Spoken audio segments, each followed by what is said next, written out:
আমাদের আগের মুখ্যমন্ত্রী মমতা বন্দ্যোপাধ্যায়কে কাদা ছোড়া হয়েছে, তাকে চটি ছোড়া হয়েছে, চোর চোর স্লোগান দেওয়া হয়েছে।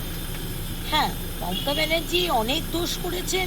15 বছর ধরে অত্যাচার হয়েছে, মহিলাদের সম্মান করেননি, চুরি হয়েছে, সব হয়েছে, আমি সব মানছি।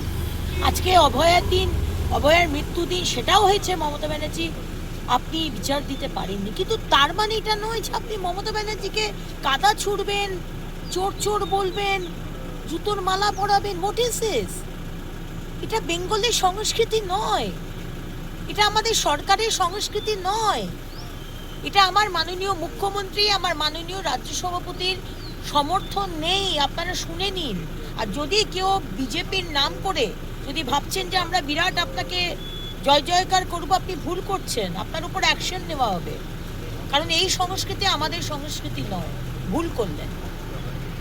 কে আমাদের আগের মুখ্যমন্ত্রী মমতা বন্দ্যোপাধ্যায়কে কাদা ছোড়া হয়েছে, তাকে চটি ছোড়া হয়েছে, চোর চোর স্লোগান দেওয়া হয়েছে।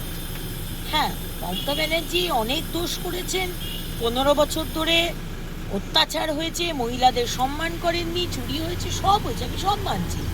আজকে অভয়ার দিন, অভয়ার মৃত্যুদিন, সেটাও হয়েছে। মমতা ব্যানার্জি আপনি বিচার দিতে পারেননি, কিন্তু তার মানে এটা নয় যে আপনি মমতা ব্যানার্জিকে কাদা ছুড়বেন, চোর চোর বলবেন, জুতোর মালা পরাবেন। What is this?